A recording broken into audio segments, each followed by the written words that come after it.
making the assertion that this would be a good thing, and that you create these conferences where you can take advantage of the outgoing and the incoming, and maybe more broadly, not just linking the professors, but bringing colleagues, cohort, people that they work with together in a Also competition. kind of building up the kind of program over time.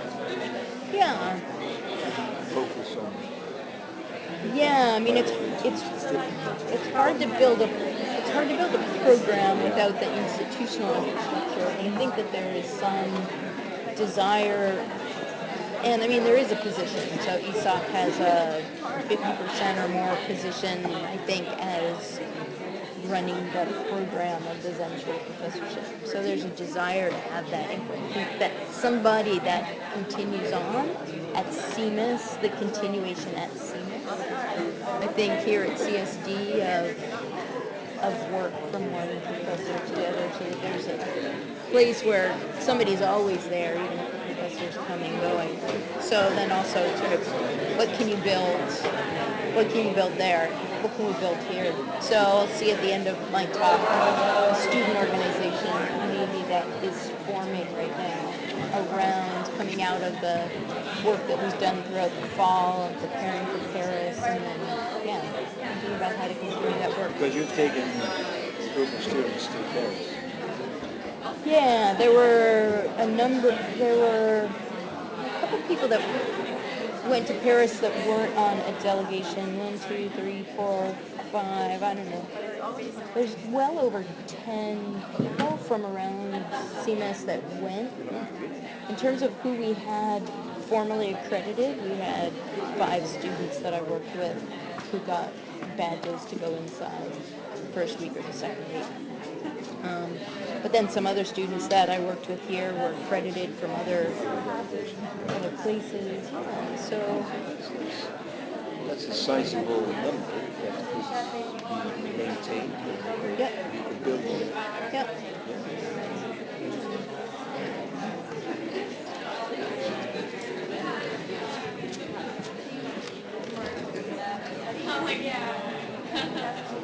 We'll take about 10 or 15 minutes and then try to see that.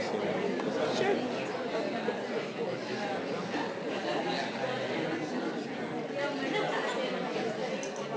Oh, it's filled up. Quite a number. All these women coming in. Yes, huge. Yeah, so it's the introductory lecture for all of the CEMUS courses this fall. Yeah, so I expected more, just because I think some of the courses have, I don't know, this master's courses with 50 students in them.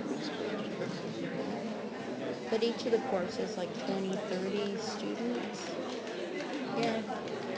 But then I think with CEMUS courses, the number of students take multiple courses, so maybe there shouldn't be, So, good evening, everyone, and welcome to CEMUS Opening Lecture 2016, and yet another spring semester, at least for us working at CEMUS. Welcome to Uppsala, and welcome to Uppsala University. Welcome to the Swedish University of Agricultural Sciences, and welcome to the Center for Environment and Development Studies, and welcome to the Center for Sustainable Development.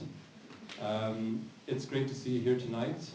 We have an opening lecture called Education, Sustainable Development and the Challenges of Climate Change by our visiting professor, Doreen Stabinsky, which we will begin in 10 or 15 minutes. But before we do that, some of you in the audience are here and have already started a course at CEMUS. You had your course introduction today. Some of you are about to start. Perhaps this is the first lecture you come to. And some of you are here out of interest, I'm guessing, to listen to an engaging and interesting lecture this evening in January. So who am I? My name is Isak Stoddard, and about 10 years ago, I was sort of sitting in one of these seats as a student, about to embark on my exploration of what this center and the education that we do here is. And the long winding road later, I end up standing here today and presenting this lecture and this spring semester to you as the acting program director at CEMUS. So what is CEMUS? It stands for the Center for Environment and Development Studies, and it's an inter or even transdisciplinary center here in Uppsala, bridging the two universities of Uppsala, but also the university with the surrounding community and actors outside of academia. What's unique about it is, I think, specifically unique, is that it's a student-initiated and to a large degree student-run center, focusing on environment and development and sustainability issues. And doing this in a very collaborative way. We've sort of played with this concept and engaged, and many people have engaged with this center over the last 25 years. What I think is interesting is that we bring together both researchers, teachers, students, but also other actors to grapple with some of the most important questions of our time.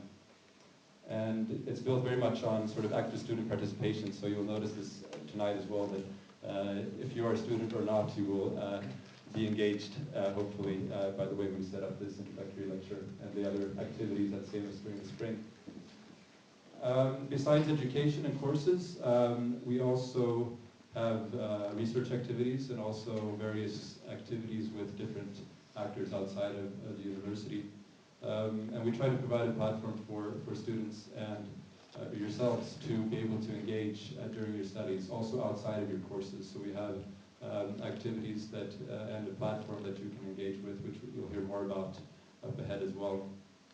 And we also have some research activities. We have a research school, engaging PhD students and other researchers around Uppsala, and now also a professorship, which Doreen holds as our first visiting professor in climate change leadership, which is also one of the names of our courses.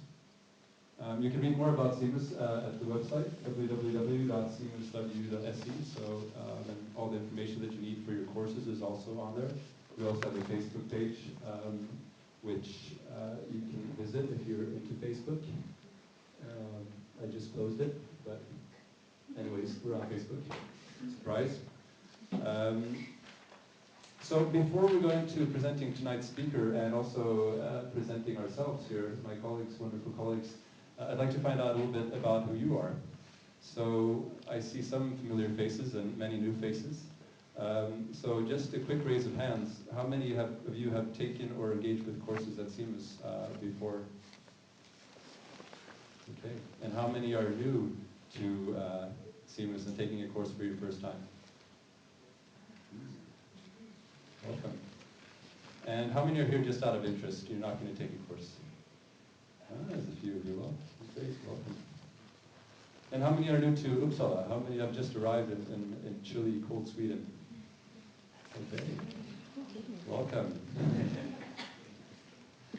And I'm assuming the others have been here a little bit longer.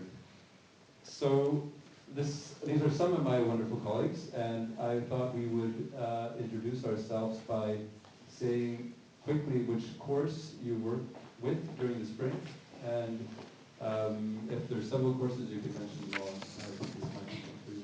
And maybe ask Lucia for the course. Hi, my name is Tweety. I work at CEMUS in different functions. In the spring, mostly with the climate change leadership course, and we had our introduction today. Who's here from the climate change leadership course? Very good, very good. Nice to see you. Hey everybody, my name is Jesse. I work with Freddie on the CCL course. I also work with my colleague Ben, who's not here tonight, on a bunch of courses that is part of the master's program in sustainable development. So there's a few of us here, if you can raise your hand.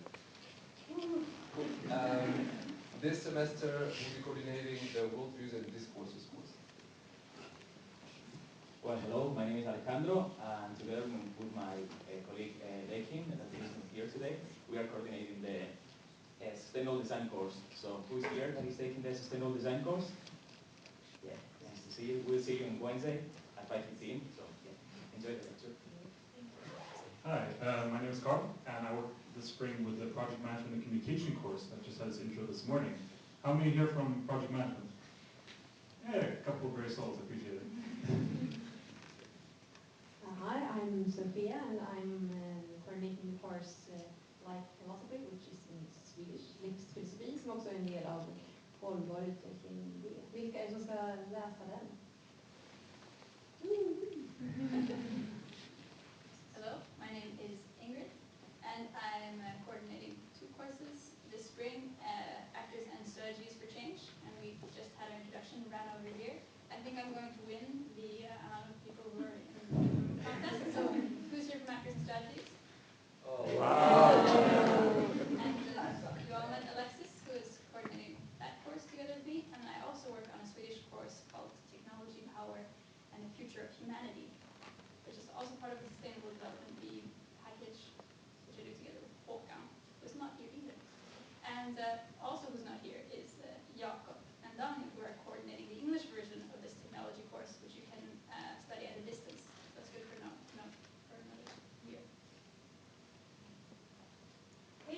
My name is Sanna.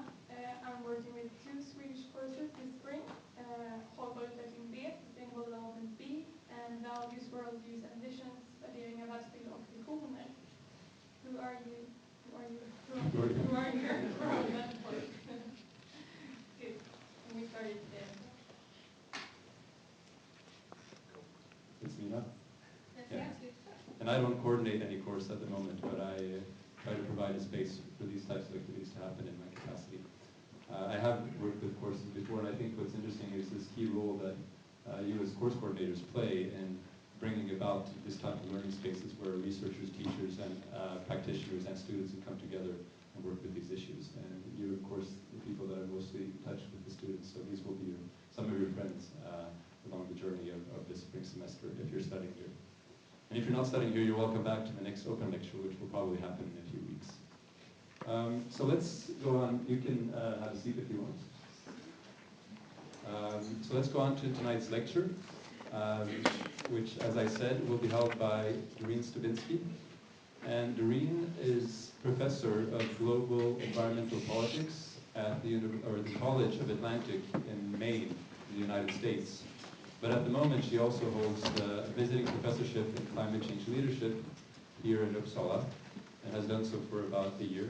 And I've had the privilege, together with my colleagues and students during the fall, to work with Doreen on different projects.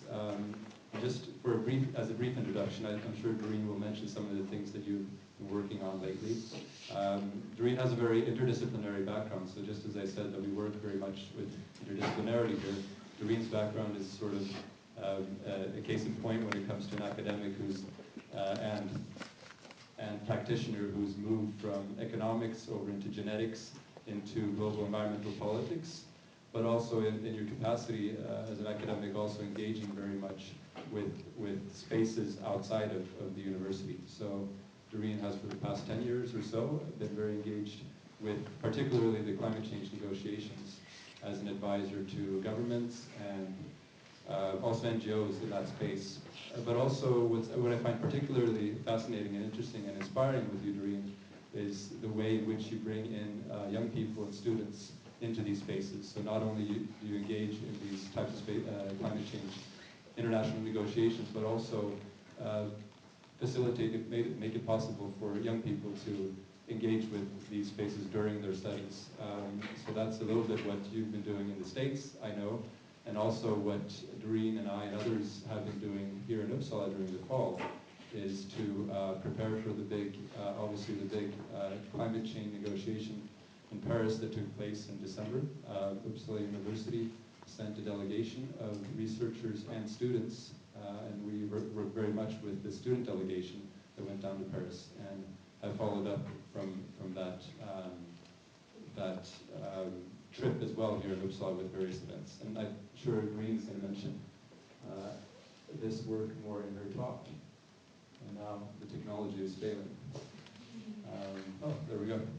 So without further ado, I think we'll go over to Doreen's talk, and then that will be for about 30 or 40 minutes, and then we will head into a more interactive conversation about some of the questions that Doreen will bring up in her lecture.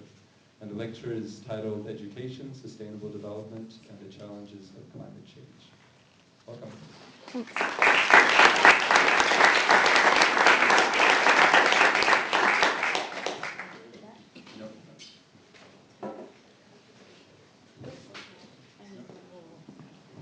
Yes.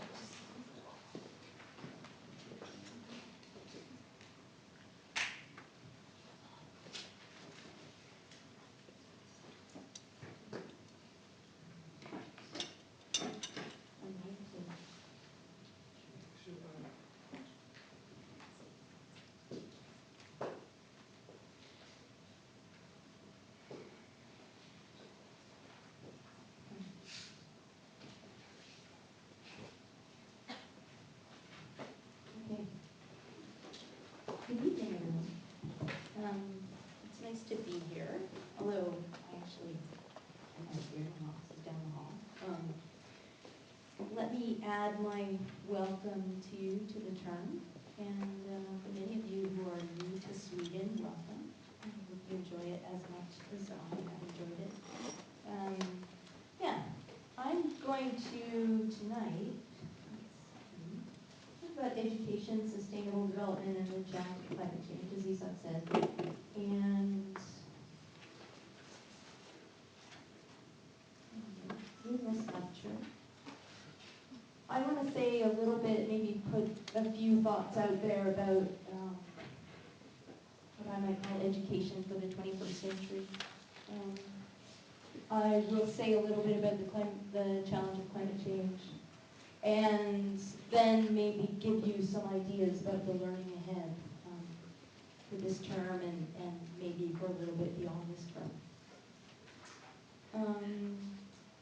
Where do I come from? I come from a small liberal arts college on the coast of Maine called College of the Atlantic. And one of the reasons that I ended up here in Sweden was that one of the founders of CEMUS, a number of years ago when we met and talked about College of the Atlantic and CEMUS, we realized that CEMUS and College of the Atlantic had quite a number of things in common in terms of maybe an educational philosophy. There's other things in common, right? If you notice, it says that I downloaded this morning. This is 21 degrees Fahrenheit is about -6 degrees Celsius. Similar climate. Yeah, the other thing that maybe we have in common is an approach that is a holistic approach, an interdisciplinary approach to problem solving. At College of the Atlantic, we think that it's really important when addressing problems from multiple angles to also include the human element. At College of the Atlantic, we only have one major. We don't have majors in genetics or in math or in art history. We have a single major, and that major is called human ecology.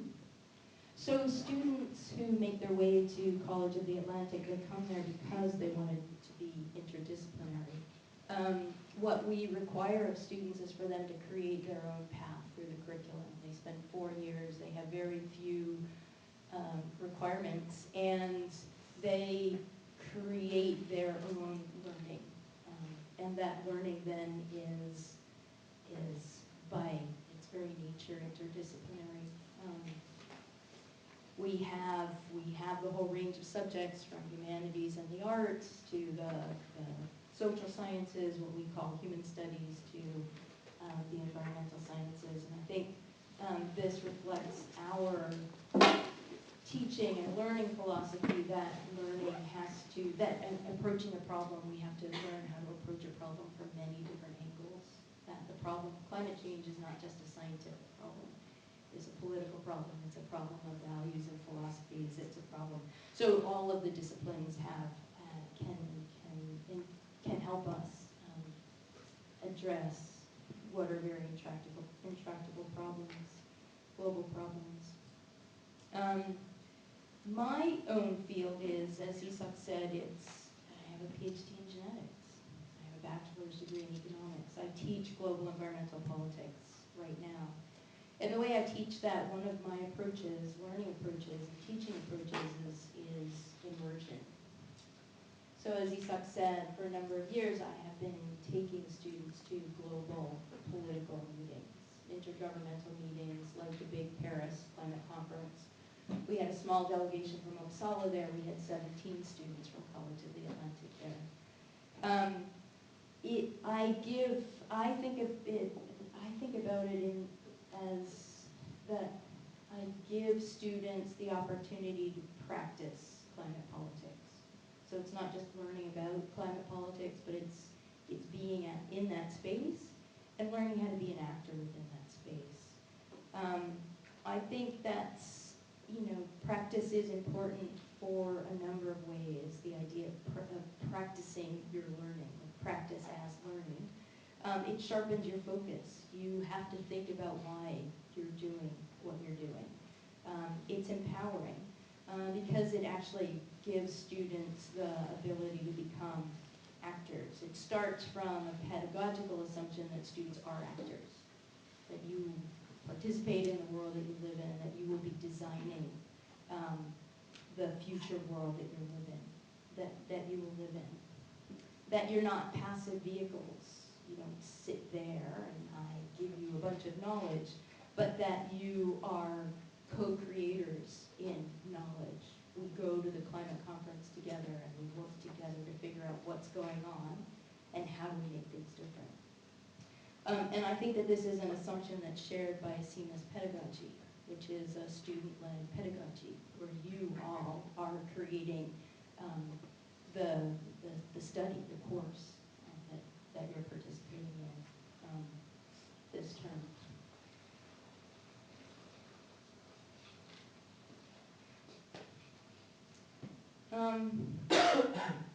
I also work from an assumption that, and I think CEMUS courses in generally as well, that youth is you are important political agents. You are inheriting the world that we're creating, and it's not just for decision makers, diplomats, people who have gray hair like me to be making decisions in a place like Paris, but that youth need to have a voice there. And so practice for me gives students the opportunity to define their agency, to act, while also coming to terms with structure. And I think this is one of the, certainly talking to my students from College of the Atlantic after Paris, one of their reactions was how disempowered they felt in Paris, how they felt that they didn't have a way to actually make a difference, which I think is an important learning opportunity, because then you start to think about, well, if going there isn't how to change things, how do I change things, right? It provokes that questioning.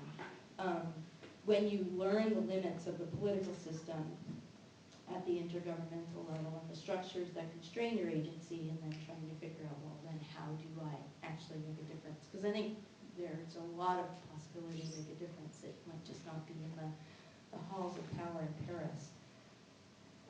Because learning how to take action, I think, is essential. It's essential in addressing climate change. And so then the practice, one of the things that I think that students learn at the UNFCCC is how to connect what's happening at the global level with what is happening at the local level and what needs to happen at the local level. Learning, this is learning that doesn't happen in the classroom in the same way. So I think CEMUS provides a similar learning environment. It takes you out of the passive vessel mode. You have to create the questions, and you have to create the path to finding the answer to those questions. And I think it's important to take advantage of that. I think that it gives you an opportunity to develop collaborative problem-solving skills and tools. It's what we do in practicing climate politics in my class, practicing climate politics at College of the Atlantic. Teaches collaboration, gives students an opportunity to create working relationships.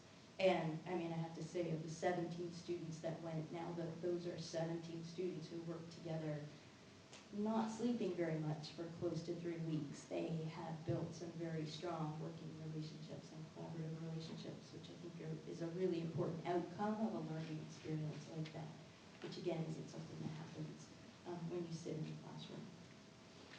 So that's a bit of maybe a framing. I want to move into, and I will talk a little bit now about science and about the outcomes of Paris and about my concerns for the future of the planet. And so talk a little bit about the challenge of climate change. I thought this is a pretty good quote from George Monbiot, who's a columnist from the UK. He said on the Paris outcome, it's a glass half empty, glass half full quote. By comparison to what it could have been, it's a miracle. By comparison to what it should have been, it's a disaster. There are many commentaries that have already been published on Paris. Many of them is celebrating the outcome of Paris, and I think one one common theme of those celebrating the outcome of the Paris Agreement was the recognition that there is a general consensus around the world that we need to do something about climate change. A global consensus of countries and some steps forward on global cooperation. In terms of the glass half empty, and maybe I'll say from the start, I sit more on the glass half empty side than the glass half full.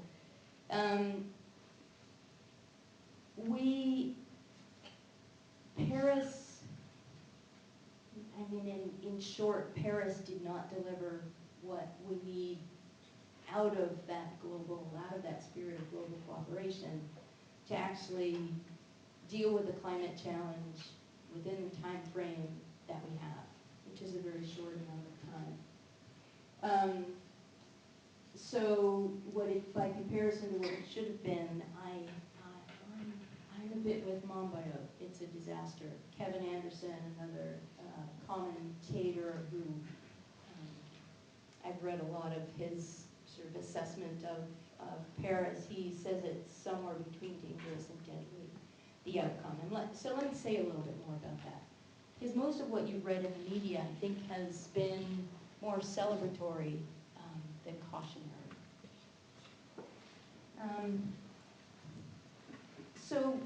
I'm just going to do a little bit of science. Well, maybe a little bit more. I'm going to do a little bit of science. Setting the scene. Some of you who've seen me lecture before, I use this slide a lot to give us an understanding of the frame of what we're addressing when we're trying to address the climate change challenge. We have greenhouse gases in the atmosphere.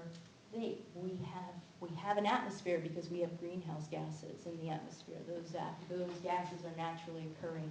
But we also have processes, human processes, which increase the amount of greenhouse gases in the atmosphere.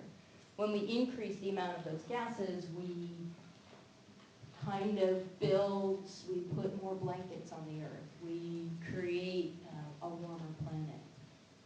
Carbon dioxide is the primary greenhouse gas. Carbon dioxide is principally created by humans by burning fossil fuel. Once we put carbon dioxide up into the atmosphere, it stays there for a very long time. Carbon dioxide has a residence time of thousands to tens of thousands of years. So when we burn fossil fuels, when we put carbon dioxide up into the atmosphere, it's pretty much there. The physicist Michael Oppenheimer from Princeton University came up with this nice little diagram, and basically he equates the atmosphere to a bathtub with a stuffed drain.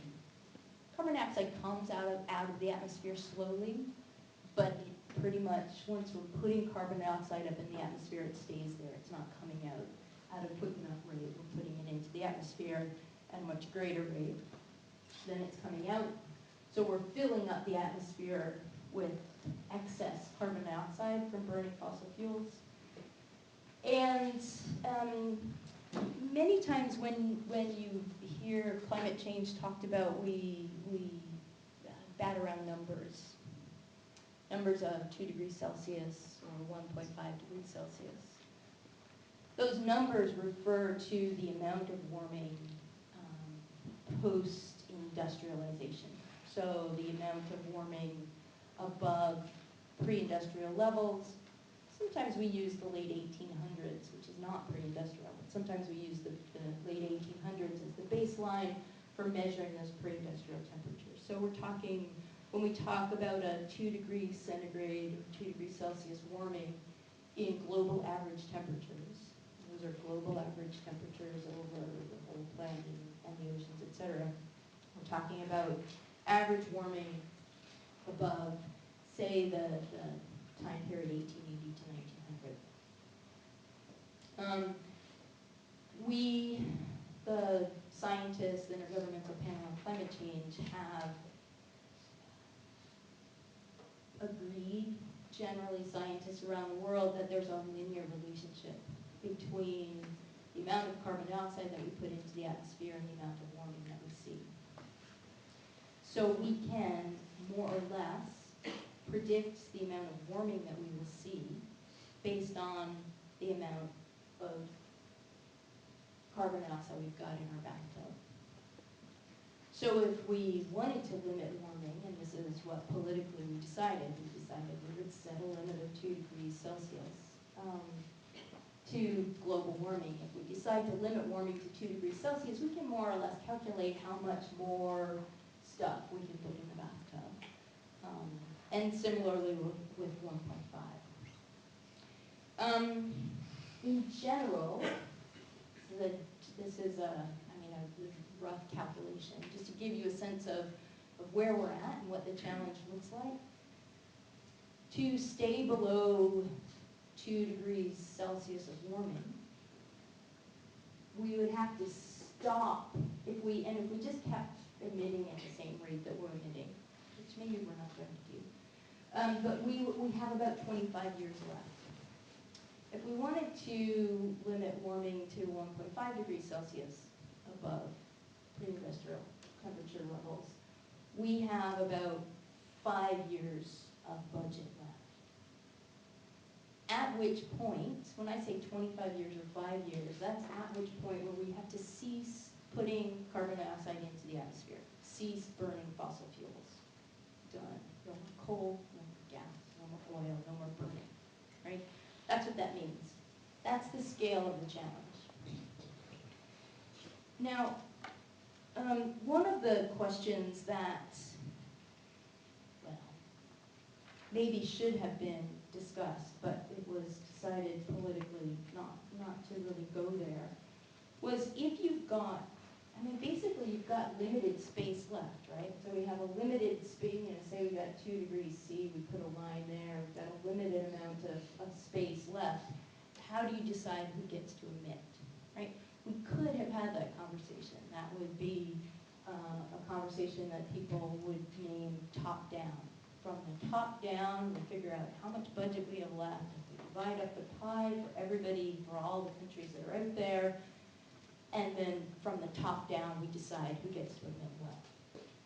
We did not, that's not what was agreed at the international level.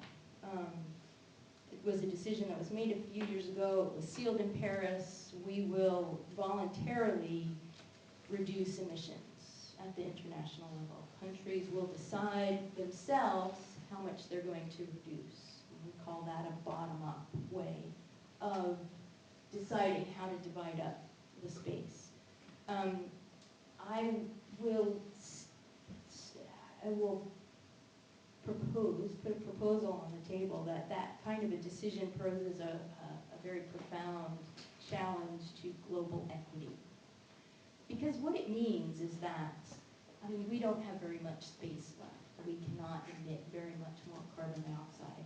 It means that those who have already taken up that space, what we call historical responsibility, that those who had more emissions historically and have already gotten more than their share of the pie to begin with are going to get even more because they have larger economies, they have more developed economies, they emit more per capita. De facto, those with more power and with more historical emissions, principally the wealthy countries, get to decide how to divide up the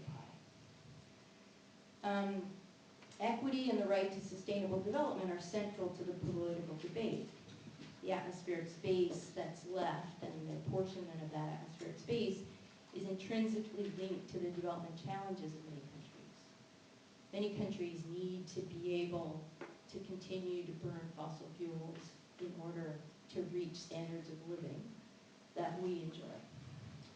And so this is part of the political landscape of the Paris discussions and the Paris outcome.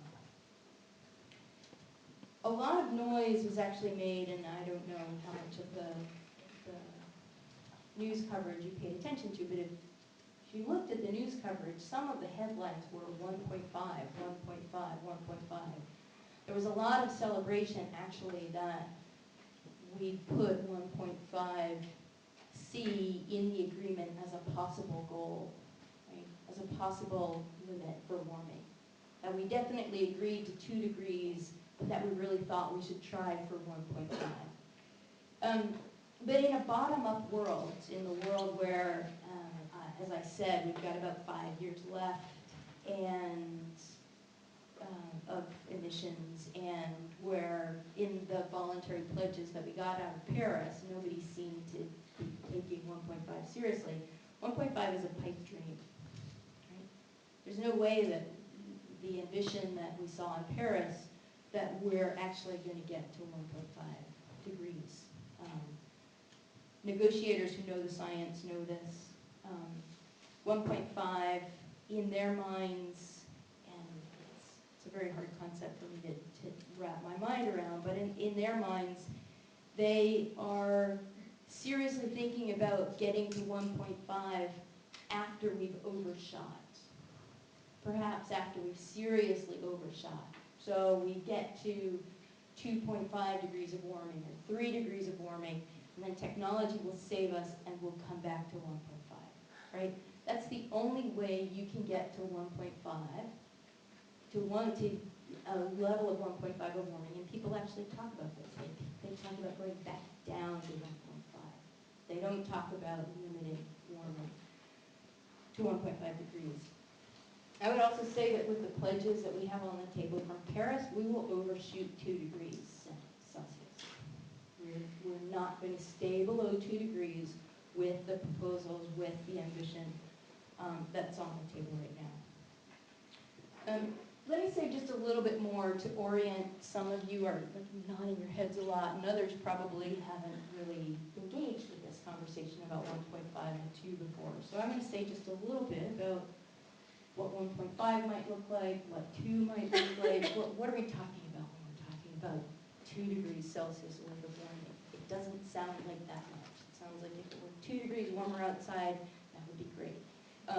But what we're talking about is global average warming, and it has a lot of consequences. What we know from much scientific analysis and reanalysis is that 2 degrees isn't a safe limit. And this is concluded by a scientific review that took place under the UNFCCC, the convention body, over the last few years.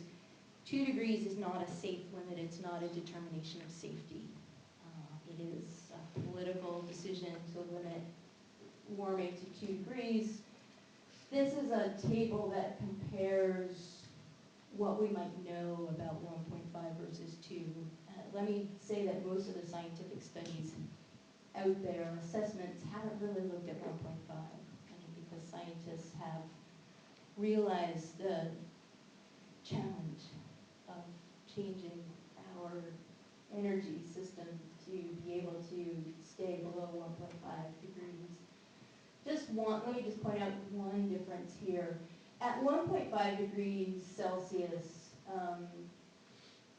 both warming and ocean acidification lead to maybe loss of half of our coral reefs around the world. That's a lot. At 2 degrees, the risks for mass coral bleaching, that is perhaps even the loss of up to 100% of our coral reefs, is likely. So that's in terms of if you're a coral, obviously 1.5 and 2, big temperature difference. With crop production, and I'll say a little bit about that in a second, there's more scope for adaptation at 1.5. At 2 degrees C, crop production would be at high risk, with some potential for adaptation.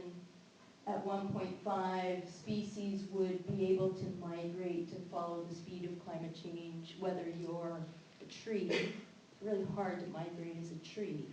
You have to get your seed. Your seed only goes so far. Maybe a bird takes a little bit further. You don't move tree distribution doesn't move very far every year.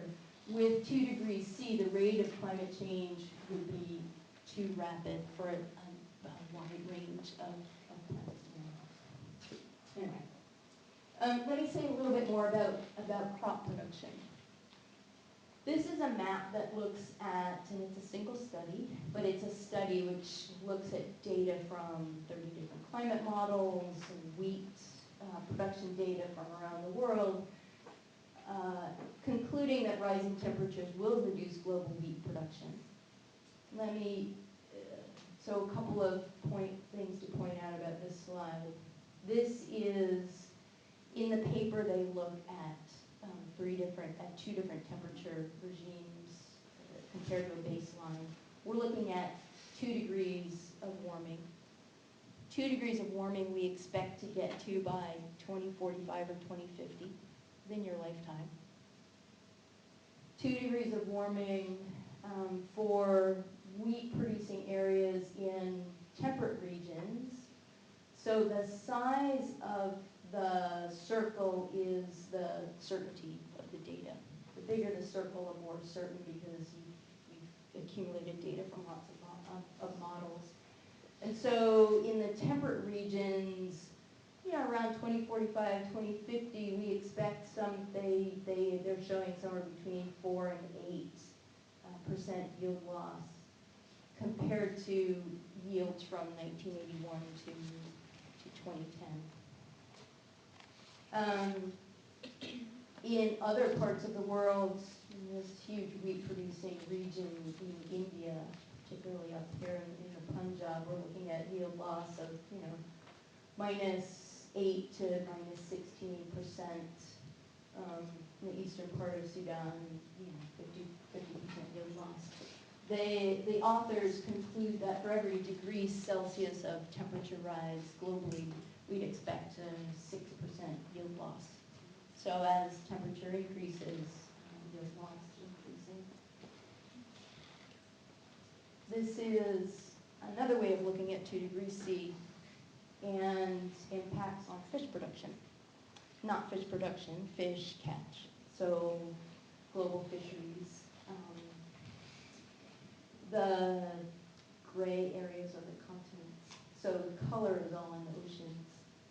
And I'm going to direct you to this sort of orange and red, where orange is -21 to -50%, red greater than 50%.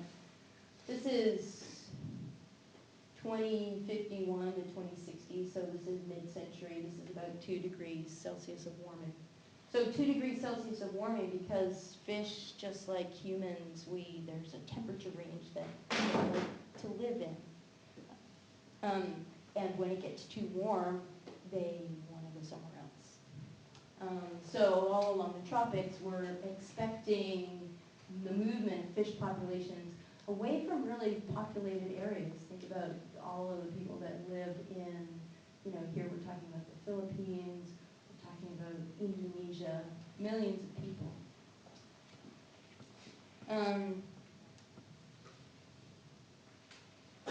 Directly in small-scale fishing, which is a lot of the people who are living here, a lot of people living along the coast, the west coast of Africa, the west coast of South America. Small-scale fishing directly, 40 to 50 million people around the world are involved in that industry. But including their family members, we're talking about hundreds of millions of people. In many developing countries, fish are responsible for more than 50% of total animal protein intake. And in Southeast Asia, maybe more than 1 billion people in this region rely predominantly on fish for their source of protein. So 2 degrees Celsius, it's just kind of reinforcing the statement that I made earlier. It's not a safe limit. 1.5 is perhaps safer, but as I said, I don't think we're getting to 1.5. Let me go back to this question of overshoot.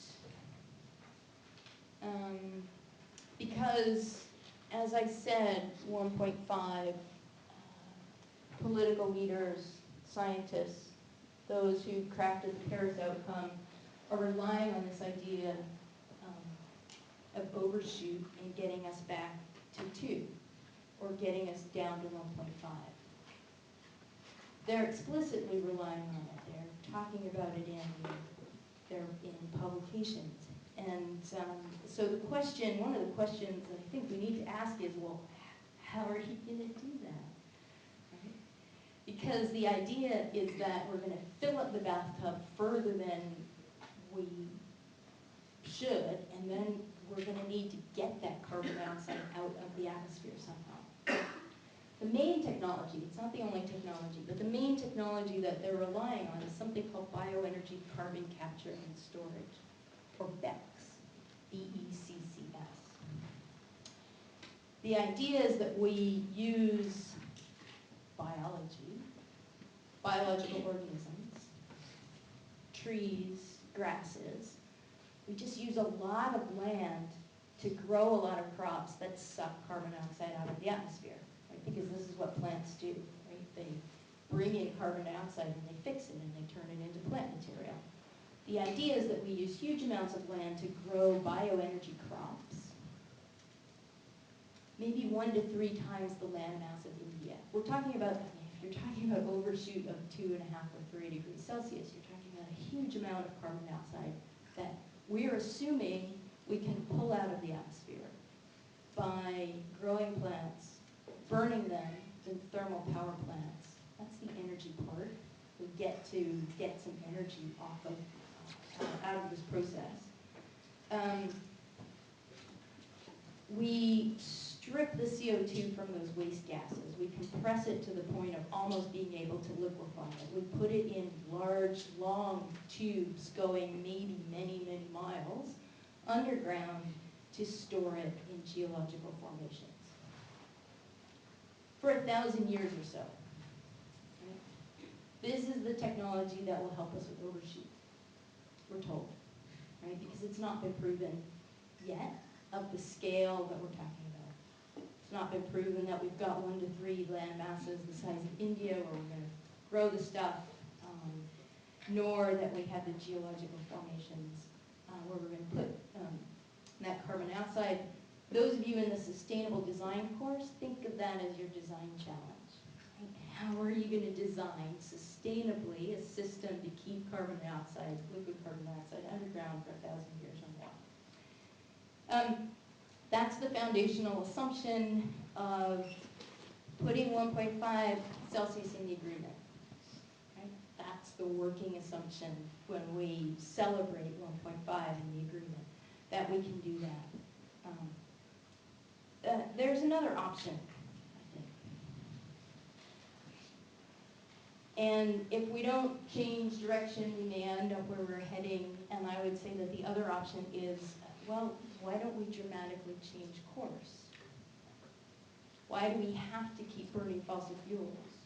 Why do we have to create technologies that get us out of a problem rather than addressing the problem directly? We can, and I would say we can, stop burning fossil fuels in 15 years. We must stop burning fossil fuels in 15 years. How do we get there? How do we get there on the supply side? In terms of how do we ramp up a transformation of our energy system that is based on renewable energy and not fossil fuel burning? And on the demand side, I think we have to think about the demand side, and I think this is a really important question that those of you in the Worldviews and Visions course may be thinking about. What are our behaviors? What are our habits? What is our ideas about how we ought to be living our lives, and how can we re-envision that? How do we do things differently? A 30%, this is from Kevin Anderson, a 30% reduction in global emissions could be delivered in under a year simply by constraining the emissions of those 10% that are responsible for half of all global CO2 to the level of a typical European. Just 10% of the global population is responsible for 50% of the global emissions, the wealthy of the world. That's a place to start. And that's a lot of reduction that you can get, just addressing the emissions of the wealthy. I often think about, when I think about transformations of this huge scale that we're talking about here, because really we have to think differently, we have to reimagine sort of what does life look like? It's going to look very different. I think about major social transformations that I've seen in my lifetime. In my lifetime, the transformation of ideas about smoking and when it was where people smoked and who smoked is a major, major transformation. I would say we can't keep on the present course. We cannot. Right? It's suicide for us. It's genocide for much of the developing world. And I would also say we can't dream our way out, hoping for Dr. Strangelove technologies like Beck's to deliver. I think we can dream our way out by doing things differently. At every level, the greatest obstacle to transforming the world is that we lack the clarity and the imagination to conceive that it could be different.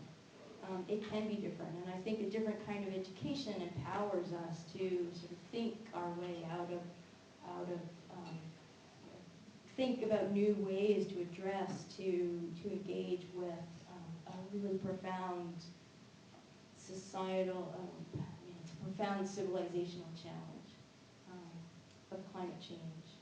And so I'm going to end the talk by suggesting that as you carry out your studies this term here at CEMUS, that in all of these courses, and you'll see all of your courses listed over there, that you might keep in mind another bigger, longer-term course project, the challenge of climate change, and how you might apply what you're learning in your courses to this additional project. So I think it's a project for all of us. Right? It's going to be with us for the rest of our lives. So in the Sustainable Development course, you might think about how in a carbon-constrained world we can still deliver on the promises of development, of improved standards of living for those who still do not have access to safe water, sanitation, energy to cook food, and power light bulbs. In the Sustainable Design course, well, I think climate change action is a design problem. What do we do with our homes? What do we do with our transportation systems? How do we live our lives? How does design help us live our lives in different ways that are not dependent on fossil fuels? In the Climate Change Leadership course, what does it take to be at the forefront of taking down one system and replacing it with something radically different? Project management, well, how do we manage those transitions? Technology, power, the future of humanity. Which technologies do we believe in and why? BECCS, renewables. It's a profound questions that need to be wrestled with, I think. How much do we rely on technology?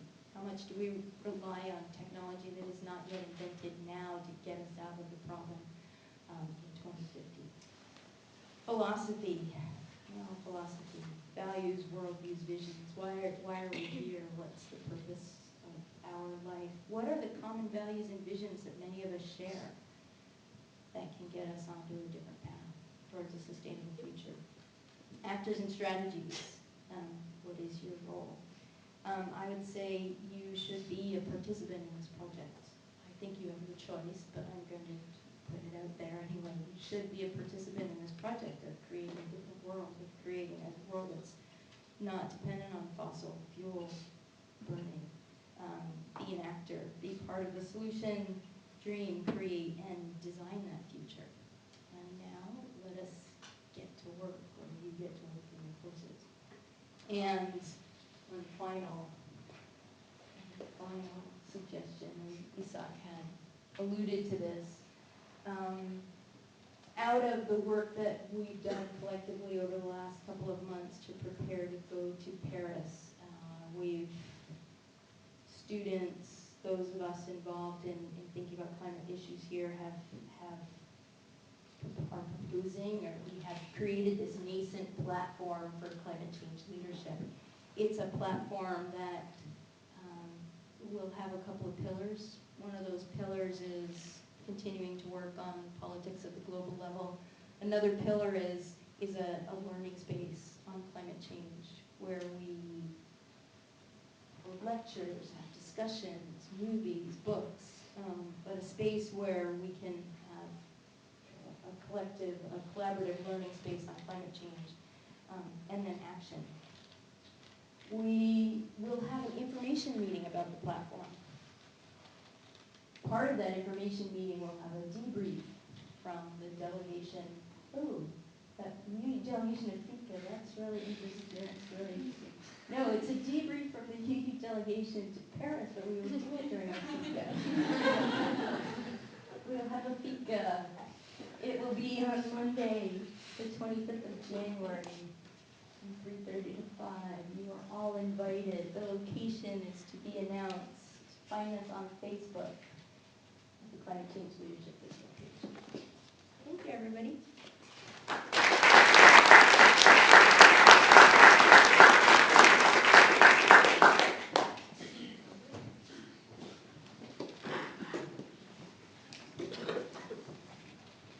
Thank you, Doreen. Can you hear me?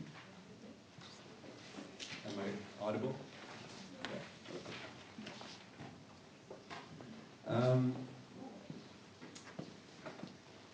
So as we go into the second part of this evening, I thought we could start. As you've seen, there's a post-it note in front of you, a yellow one or an orange one or some other color.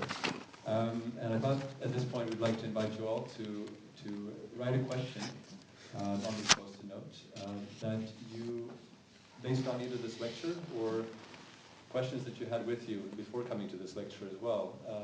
Write down a question that you would be curious to explore during the spring semester or during the spring up ahead.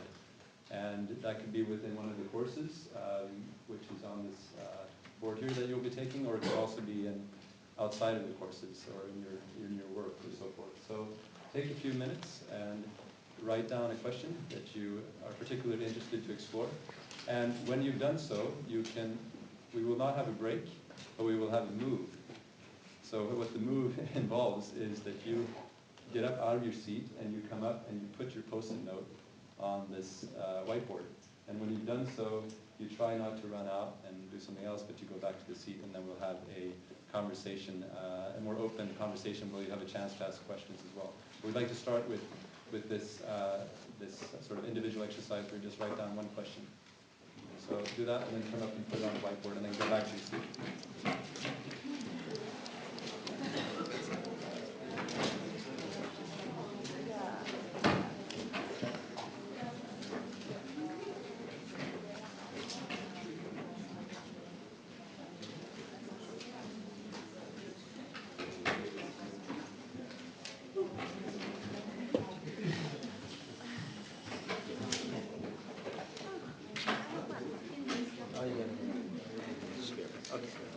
A little bit later.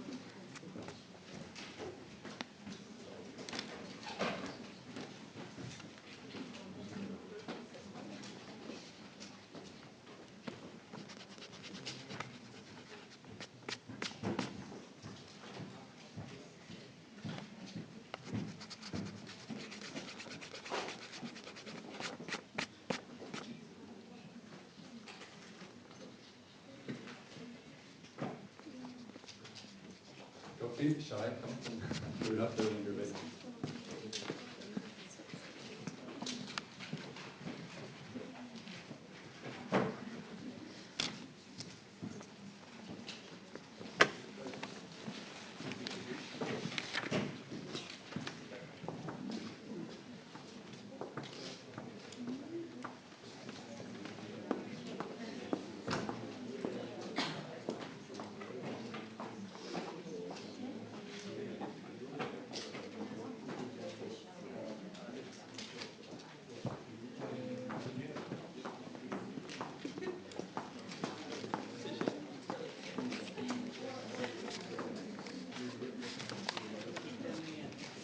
Okay, that's enough thinking and writing. So come up and put up your post-its.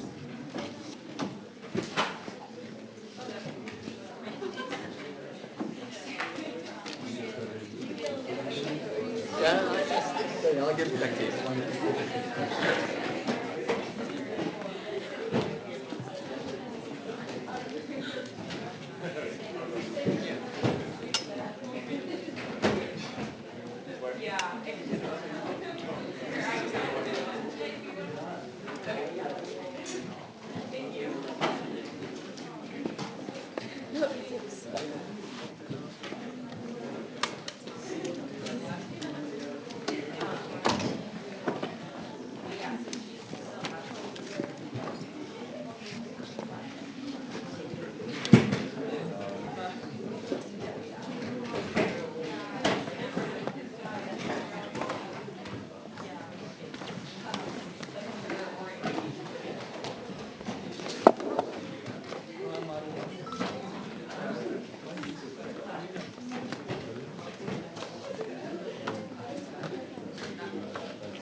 Ensure like a good quality of life.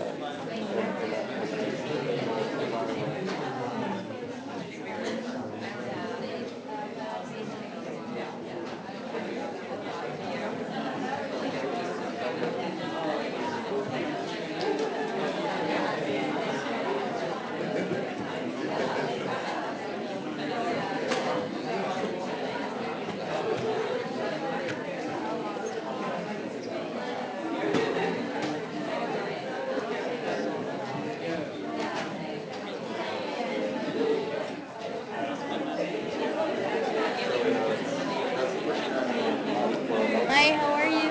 Good, how are you? Good, thanks. Sorry I didn't let you guys know yesterday I couldn't come because I was working at Geocentrum.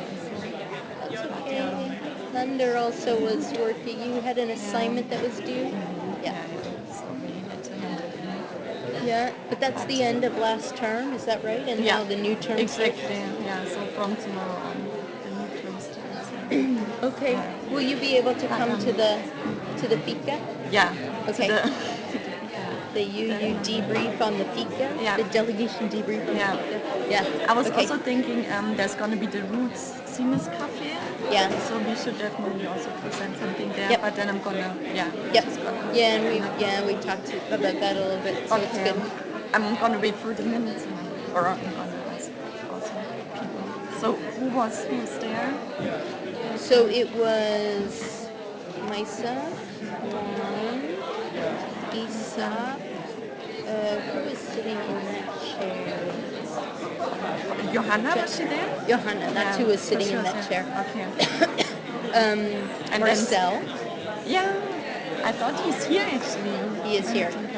Okay. Oh, not not here. tonight. No, he's not here tonight. Marcel, and then we had Gustav and Jonathan on Skype. Right? Okay. Lisa was there, and then there were three people. One person that had met Marcel at the Run for Your Life thing, so somebody named Mikhail. Okay. And then two people that were friends of Gustav's, two women. Oh, perfect. So we have new people. This was a bit of an experiment and a bit of a challenge in itself, trying to get all of you down, put a post-it there, and get back to your seats, and still have time for questions and answers and a meaningful conversation. But I hope that at least writing a question has made you start thinking about what you would like to talk about now.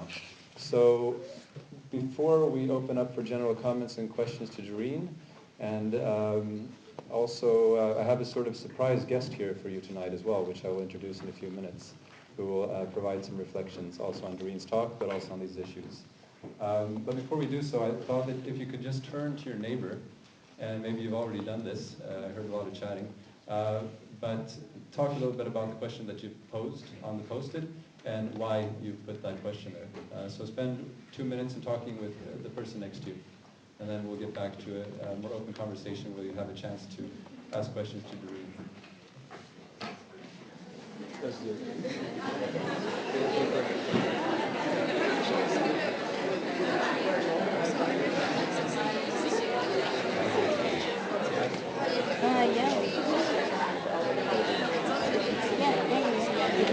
Yeah, I think that's great.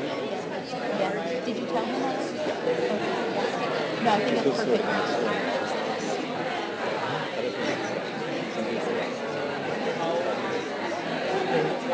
The people who are here are kind of happy to converse with the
So it would be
think we could go on like this for a long time. Sounds like you're having fascinating conversations. I'm just hearing all these things. I can't hear a thing what you're saying, but it looks like you're having really good conversations. Perhaps we should just continue like this for another half hour. But now that we have a chance actually to have Doreen here and you can ask her some questions, I think we should take advantage of that as well. But before we open up for general questions and comments, I would like to present our special guest here tonight.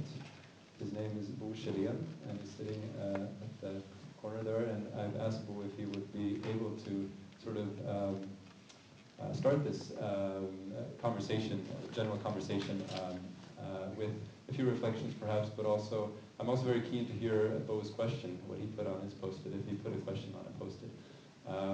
But first, I'd just like to say who Bo is, so you know who this man in this room is. He's working as a senior fellow at the Stockholm Environment Institute, but he's also a former chief negotiator for Sweden within the climate change negotiation processes, and was actually chairing the negotiations at a point where it was very critical to set in place the Kyoto Protocol back in 1997, for those of you who read up on your history of climate change negotiations. So we have a person that's been involved in these issues for a very long time, and I think that's, we should take advantage of that as well, and give Bo a few minutes to reflect perhaps on the things, some of the things that Doreen brought up here tonight.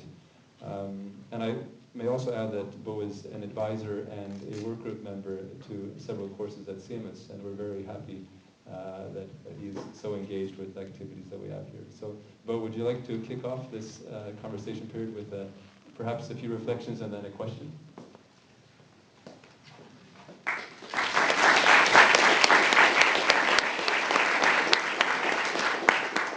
Well, thank you very much, Isak.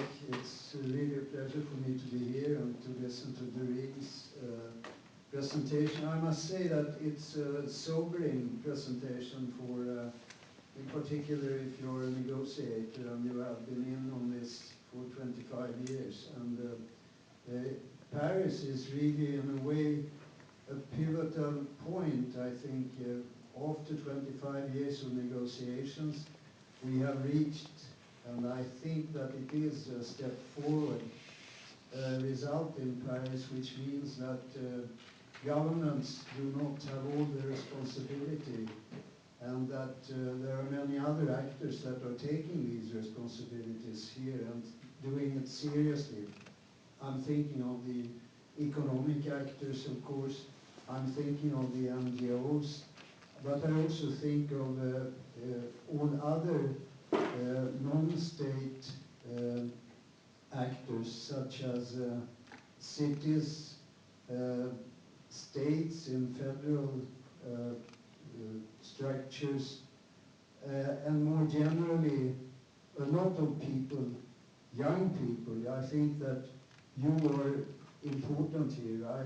I mean, I know that I won't be there in, at least not in 2050, maybe not in 2030 either, or in 2020 for that matter. But anyway, I believe that many of you will, all of you will be there in 2050. And so it's your future that is at stake here. And I can realize that the sobering presentation of Doreen here will have an effect. And I would think that that effect is not one of feeling that the situation is hopeless, but rather that it's a call for action in these many groups that we have here. I believe that, and you refer to the Kyoto Protocol, maybe when we were making the Kyoto Protocol, we relied too much on experience of the Montreal Protocol about ozone, which was concluded in 1987, and a great success, actually. I think we can say today it really has had a tremendous impact. But ozone, important as it is, and as it was a very dangerous situation, is in a way very, very different from when we were negotiating climate change. The Kyoto Protocol was based upon the same way of handling the situation, namely to take on, for governments to take on legally binding, international legally binding commitments. That is, the developed countries who do that in Annex 1 of the convention. Now, what we didn't quite see, I think, at the time, was that this kind of commitments, which were just once again by the old industrial countries, the developing countries were exempt in Kyoto from all binding commitments for the future. But if one looks at the reality in the world, which is that national governments have a tremendous responsibility in this sense, and if you realize on top of that actually that the commitments for industrialized countries at Kyoto were not particularly well crafted. It was there was a series of negotiations, of course, but at the end you ended up with rather crudely crafted figures like -8 for the European Union, -7 for the US, -6 for Japan, and so on. And I think that made it very difficult for governments actually to adhere to it. And we saw also that there were many governments that ultimately didn't join, like the United States, or actually didn't really live up to the commitments that had been made. And I think that the reason was quite simple. We didn't realize at the time of negotiation that climate change action requires also action on the society. We are not talking about just an environmental problem. We're talking about a transformation of societies.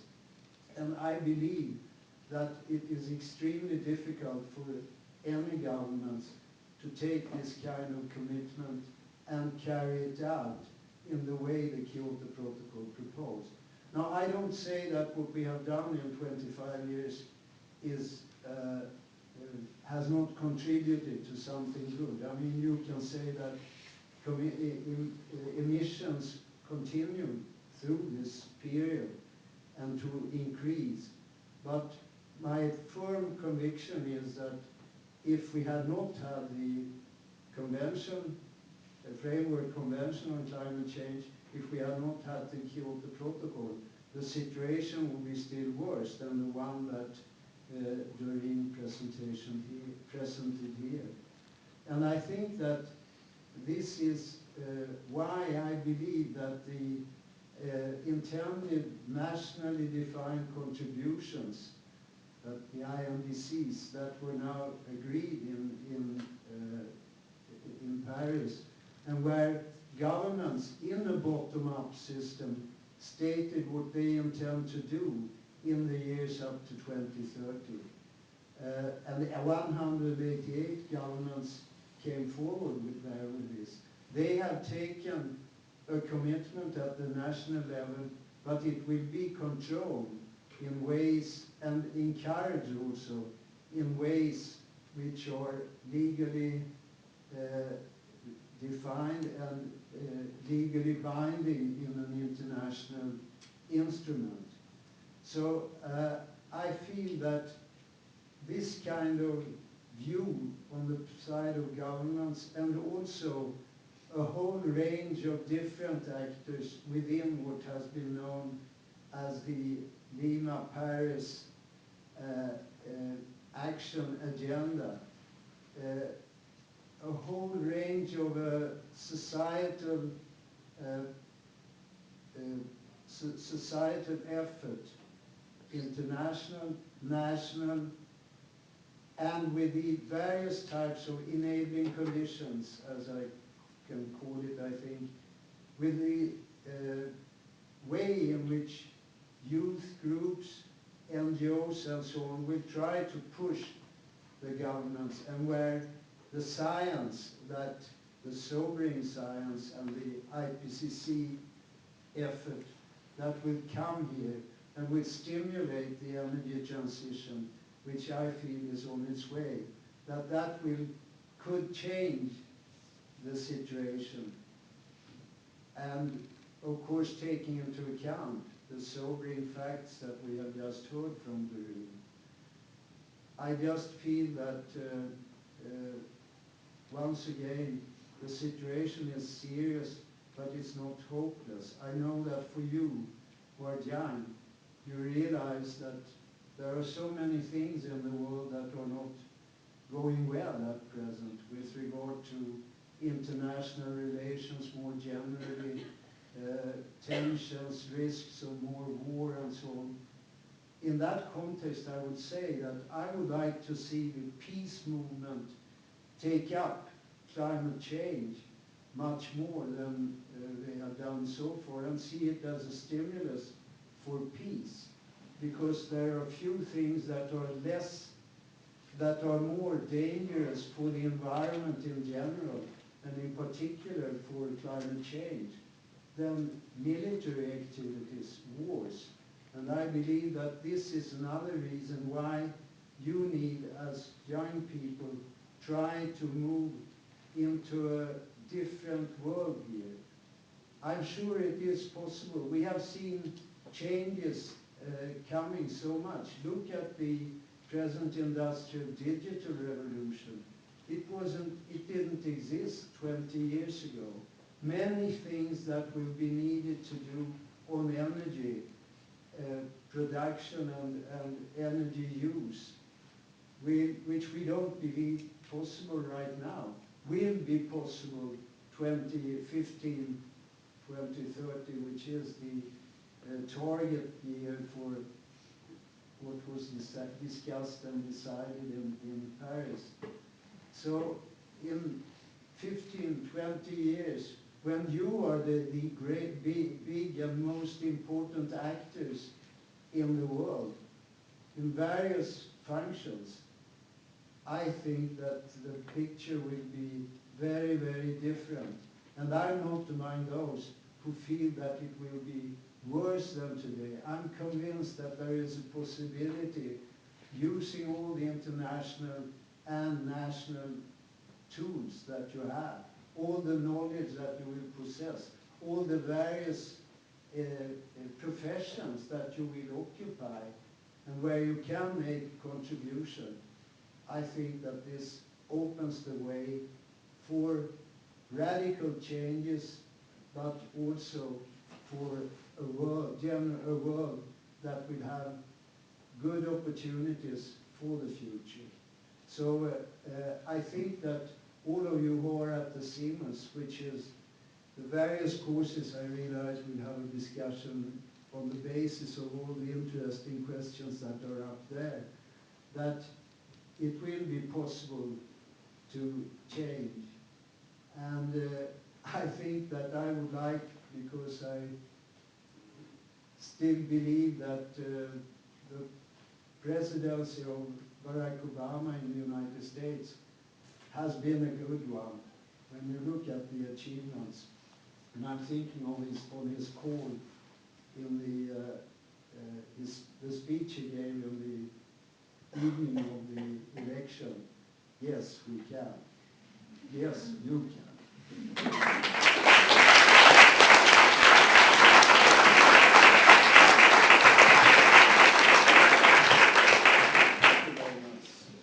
So let's open up for some questions and comments from anybody based on the conversations that you've had with your neighbors or what's been going on in your heads. And I'll give the microphone over to Doreen.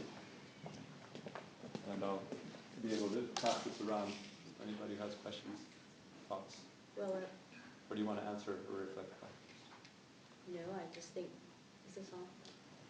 People should be able to also ask. People should be able to also ask questions of Bo. Yeah. So I don't necessarily need to. So you can ask questions to Bo or Doreen or to everybody else.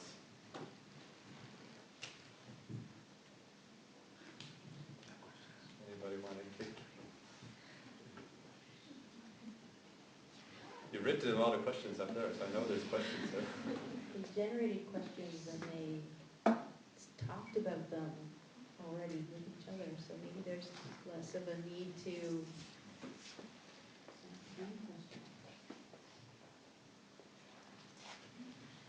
I don't need a microphone, I guess. Or maybe I should speak up several here. Have you read any of Stiglitz's books? The Nobel Prize winner in economy. I read one of his books. Yeah. A while back. So anyways, he speaks about the way we use intellectual property rights. Mm. Do you think it's possible to reform the way we see it? And intellectual property rights, by the way, it means copyrights, patents, and a concrete example of that would be medicine. Medicine that pharmaceutical companies in developed countries, they're usually based there, and the medicine aren't very available to people in developing countries because of intellectual property rights. So do you think it's a way we can reform the way we see intellectual property rights? People have been trying to do that for many years. It's a challenging political question, and I think you've used the example of an industry sector where it's very evident some of the problems of intellectual property protection, because that's what we're talking about. We're talking about protection and naming something as an invention of one particular corporation, owning the rights to that invention for a long time, and then being able to charge some amount of what we call rent for the use of that invention. And within the World Trade Organization, which is one of the spaces where the politics of intellectual property is most often discussed and negotiated and debated, there's certainly a debate over environmental goods and whether there are particular environmental goods in this. Developing countries have tried to carry that conversation into the UNFCCC space, into the climate change space, because they would argue that intellectual property protection is a barrier to the transfer of environmentally useful technologies. The developed countries within the climate change convention space really don't want to have any kind of conversation about intellectual property, because the bulk of intellectual property, vast majority of patents worldwide on inventions, something like 95%, are held by companies in the developed world. So at the same time where we recognize the need to, and in the context of the climate change negotiations, we talk about this in the realm of technology transfer, when it's widely understood that we have a massive technological transformation that we need to make happen, a massive energy transformation that we need to make happen. Developing countries would say that those kinds of barriers, those intellectual property rights, those patents, and the charging of money for inventions is a barrier, a significant barrier to the massive diffusion of those technologies that will help us with that energy transformation. That said, I have not seen within either the WTO or the UNFCCC negotiations real eagerness for developed countries to change their way of thinking about patenting, granting intellectual property protection on essential technologies. There was some crack in the armor around essential medicines. So within the WTO around essential medicines, and recognizing that developed country pharmaceutical corporations were asking huge amounts of profits for drugs that were life-saving drugs. And there was some concession that for AIDS-related drugs that AIDS and there's one or two other really seriously debilitating or seriously deadly diseases that in the developing world that developed country companies would relax their patent protection. The same conversation is not happening yet on climate technologies.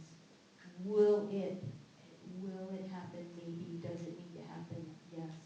And I would argue that the patent protection is, as in the case of life-saving drugs, it's immoral to charge huge sums of money just because you claim you have an intellectual property right over that invention. And maybe similarly in the future we will think the same about things like solar technologies, wind technology, etc. I don't know if that answers your question.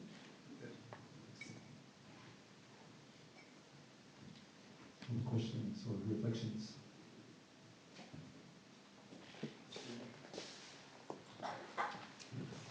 My question is to animal agriculture and inspired by the documentary Cowspiracy, and I would just like Doreen's viewpoint on how, because this documentary was, according to me, a very eye-opening experience, because it basically showed how animal agriculture could have a higher global warming potential than the combustion of fossil fuels. And my question is how animal agriculture can now be altered in a way that satisfies the conflicting needs of the society, environment, and the economy. Yeah, that's a very interesting question. I haven't seen the documentary. I think I would just point out one distinction between burning fossil fuels and animal agriculture. Carbon dioxide stays in the atmosphere for thousands to tens of thousands of years, and methane, which is the principal global warming gas from animal production, has a lifetime of like 25 years. So in terms of the long-term consequences, short-term, yes, animal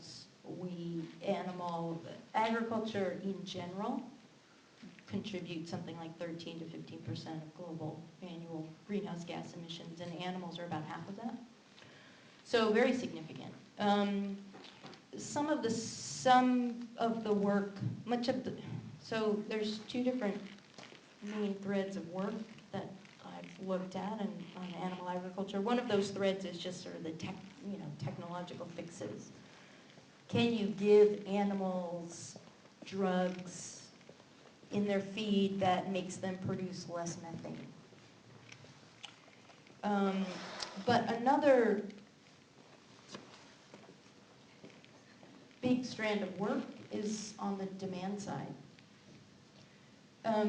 If you compare the amount of meat, and cows are a much bigger problem than pigs and goats and sheep and chickens. But if you look generally at meat consumption, and that's not differentiating, in some countries in Africa, in much of Africa, meat consumption per year is 1 to 5 to 10 kilos of meat per person, not very much. Places like Argentina, Australia, New Zealand, well over 100 kilograms of meat per year. And so some of the numbers that people have run is just looking at how much could you reduce cows' contribution to global warming if you just brought everybody down to a median, like the global median, which is about 35 kilos per year. I don't know what it is in Sweden. I know, other countries in Northern Europe is probably like 70, 80, 90 kilos a year. So for a Northern European country, maybe it means halving meat consumption. But, getting meat consumption way down would, probably about 40% would reduce the global contribution of animal agriculture to greenhouse gas concentrations by about 40%. So demand is a really important, for me, demand is a really important strategy to address the contribution of animal agriculture. And it also has there's a really important equity component there. We can't just say animal agriculture is bad. I mean, when you have the entire continent of Africa, most of the people there are only eating 1 to 10 kilos of meat per year. They're not the problem.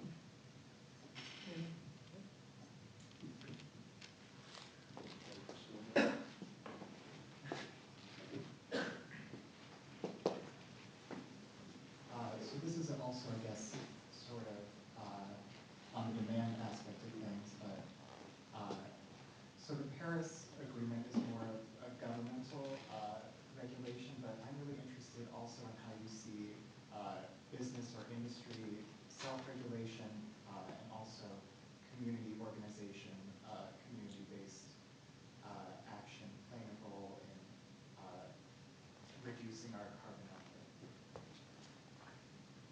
Yeah, it's a good question, and Bo has certainly said quite a bit about that already, that non-state actors. I mean, frankly, Paris showed us what exactly governments can't deliver, and they cannot deliver getting a pathway getting us below 2 degrees C. They're not going to do it. First review of the pledges under the Paris Agreement will happen in 2023. That's 8 years from now. That's just a review of whether we're on track to stay below 2 degrees C. And I can tell you what the result of that review is right now, right? If we follow through what governments have just agreed to do. It really is, and governments are, they're rather timid. They're a bit cowardly, and what will it take to get governments to go to the negotiations which happen every year, to go to those summits and say something different? It's going to take us demanding that of them, but it's also going to take us showing them that it can be done, right? Uppsala has declared that it's going to be fossil free by 2030, is that it? 2030? Yeah. It's going to take city, it's going to take non-state actors, it's going to take us sort of showing that it actually can be done. So when you go to Paris or to wherever that, next year the COP is in Marrakesh, it changes from year to year, but when you go to those yearly meetings for governments to be able to say, yeah, you know what, we can agree to do more. It's a game of chicken right now. No government wants to agree to do more than what their main competitor is doing. But when we at home sort of show them that actually we can do that much and we can do a lot more, that gives them the ability to say something different. But let's be clear, there are actors that are not going to, no matter how much we encourage them to do something different. Even fossil fuel companies, they're not going to write themselves out of a job in 2050. We have to make that happen. So I don't think we can just rely on business. There's a lot of forward-thinking businesses that are thinking about what their carbon footprint is and how to transform their supply chain and how to make changes along the supply chain so that they go to, but a lot of people are talking about net zero and not zero. Just a flag, when you hear the word net in front of zero, it pretty much means negative emission technologies. It means BECCS. It means using bioenergy, using carbon capture and storage, pulling carbon outside out of the atmosphere. That's it for now. Okay, one more question here. Brief as well. Yeah, all right. Hi, my question is about economic growth, and if you think economic growth can be sustainable, and if not, how can we try to transform our economic systems into a more sustainable economic system? Yeah, I don't spend a lot of time with the literature that, is steady state literature or degrowth literature. But I do think that those are really sort of critical questions. We have the folks who run our government, our economies, our political systems work on an assumption that economies need to grow. And at one level, those are reasonable assumptions. You have more people on the planet, you need to feed more people, you need to create more jobs for more people, therefore you need to grow an economy. The problem is the design of our economy is a throughput economy where we grab resources, turn them into stuff that people buy and throw out, right? And we're not going to be around that much longer if that's the economic organization of society. So, the premising that growth of an economy, which is an economy that is based on extracting stuff and making it and throwing it out, is not, well, yeah, you're absolutely right. We need to think about, we need a redesign of an economic system. I don't think that economic systems, I think we're smarter than that. Collectively, as a species, we can figure out ways to feed everybody and to have fulfilling lives without digging stuff up out of the ground, making stuff that we then throw away, right? We can create societies where we don't have to do that, and therefore where we don't have to continue to grow that model. But maybe that's a really good question for even a sustainable design course, or it's something that we all, I think the possibilities there. I think that if we don't do that, we don't figure out a way of transforming our economic system as well, we're going to consume it. We're not going to be around. Humans are human civilization is history. I think the door is telling us to stop this conversation, but let's have one last question from... My question is kind of just relating to one of the major challenges in having these major changes to our society is the fact that humans maybe their nature is to be inherently selfish creatures, and we know the answers to a lot of questions about how we change ourselves or our society, but perhaps it's an unattractive choice. If you know that meat would be better for the environment, but you really love steak, or you really love to travel or whatnot. So in the past, there's been a lot of debate about whether you need to use the carrot or the stick approach to getting people to change their actions.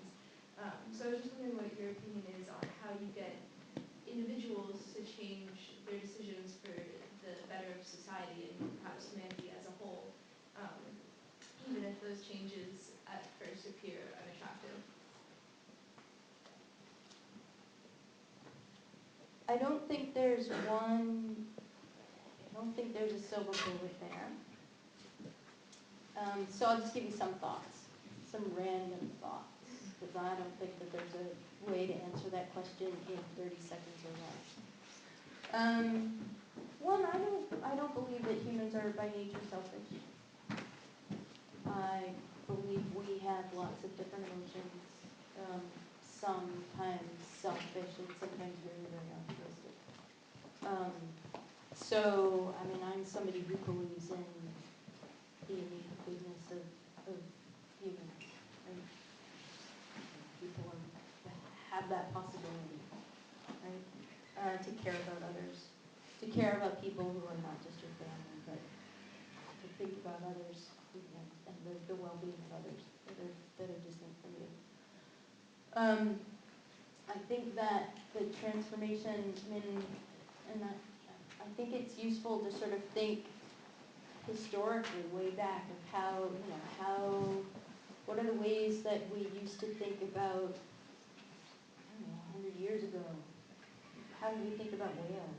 We thought about whales as resources, as things to kill, as things to extract oil from. We had a very different worldview and relationship to all part, a lot of different parts of the natural world. The whale is just sort of one idea. We have as a species, as multiple societies, maybe not every society, but fundamentally transformed how we thought about our relationship to that other kind of organism. Animals are no longer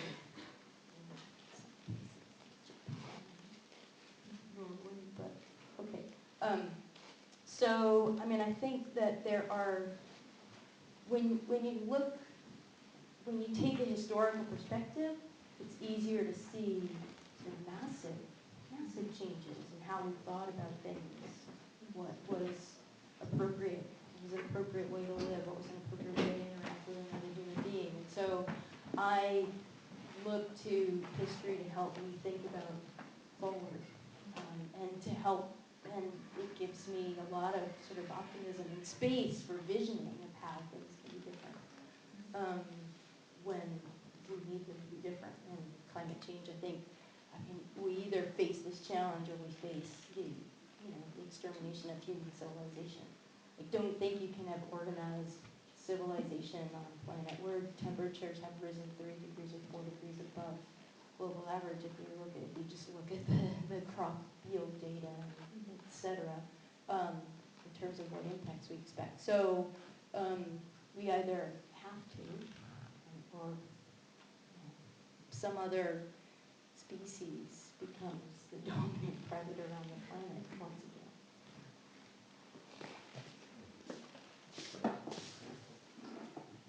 Let's give a round of applause to Doreen and to Bo.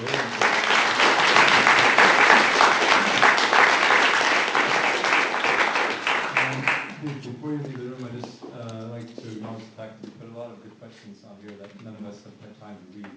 What I will do, and what we will do from CEMUS, is bring these with us into our different courses and into the semester, and hopefully we'll be able to engage with you around these questions in the months to come. And yeah, thank you for coming tonight, and we look forward to engaging with you all during the semester. Have a good evening. Good night.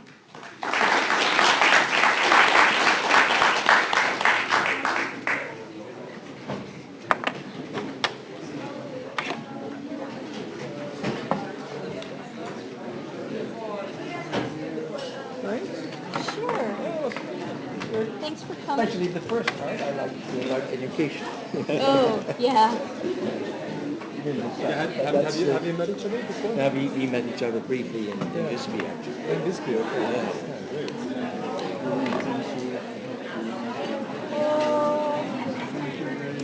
Yeah, so nice to see you again. I get to see Anna and Anders tomorrow morning, you know. Oh, you will? That's great. I will, because I'm on this Mistra evaluation panel. Oh, yeah. So they come to see us tomorrow. Fine. Okay. So when will I see you again? On Friday. On Friday? Yes. I will see you on Friday. Good. Thank you very much.